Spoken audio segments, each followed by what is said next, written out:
রাজবাড়ী সদর উপজেলায় আগাম শীতকালীন শাকসবজি চাষে ঝুঁকছেন কৃষকরা। ভারী বৃষ্টিপাতের কারণে এবছর আগাম সবজি চাষ করতে দেরি হয়েছে। তাই কৃষকদের দাবি, সরকার যদি সার বীজের দাম কমায় তাহলে সবজি চাষে লাভবান হবেন তারা। আর কৃষি বিভাগ বলছে, কৃষকদের পরামর্শ ও কৃষি প্রণোদনা দিয়ে সহযোগিতা করা হচ্ছে।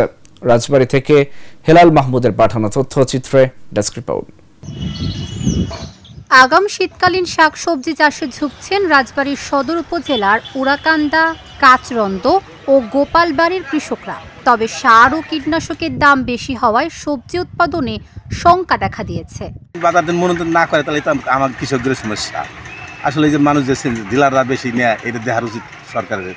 বেশিরভাগ কৃষকের দাবি, সরকার যদি সার ও কীটনাশকের বাজার মনিটরিং করে তাহলে দাম কমলে সবজি চাষ করে লাভবান হবেন তারা। খেতে তো প্রতি বছরে ধরা খায়, ঠিক আছে, এখন তার দাম বেশি, সারের দাম বেশি, ভুট দাম বেশি, কিন্তু সেই অনুযায়ী আমাদের ফসলের দাম পাই না। কপি, আপনার বেগুন, গোল বেগুন, লম্বা বেগুন, এই সব সবজির ক্ষেত করি আমরা করি, কিন্তু সার ওষুধের যে দাম আমাদের পোষায় না। সার ওষুধের দামটা একটু কমালেই পারে, তাই আমরা বাঁচি। রাজবাড়ী জেলা পাট ও পেঁয়াজ চাষে বিখ্যাত। এবছর সবজি চাষে কৃষকদের নিয়মিত নানা ধরনের পরামর্শ ও কৃষি প্রণোদনা দিয়ে সহযোগিতা করছে কৃষি বিভাগ। এবছর 1225 হেক্টর জমিতে শীতকালীন শাকসবজির লক্ষ্যমাত্রা ধরা হয়েছে। এ পর্যন্ত আমাদের প্রায় 600 হেক্টর জমিতে বিভিন্ন আগাম শীতকালীন শাকসবজির আবাদ হয়েছে। বিশেষ করে আমাদের রাজবাড়ী সদর উপজেলার বড়াট ইউনিয়নের উড়াকান্দার যে পদ্মার সংলগ্ন যে মাঠ, সেখানে আগাম শীতকালীন টমেটো, ফুলকপি, বাঁধাকপির চাষ হয়ে থাকে।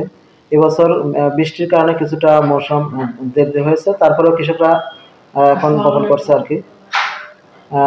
আর আমরা নিয়মিত মাঠ পরিদর্শন করছি, কৃষকদের পরামর্শ দিচ্ছি এবং আমরা নিয়মিত কৃষকরা যাতে সহজে সার এবং পালানাশক পায় সে বিষয়ে আমরা মনিটরিং করছি। রাজবাড়ী সদর উপজেলায় এই বছর 1225 হেক্টর জমিতে শীতকালীন সবজি চাষের লক্ষ্যমাত্রা ধরা হয়েছে। আর ইতিমধ্যেই 600 হেক্টর জমিতে আবাদ হয়েছে শীতকালীন শাক ও সবজি।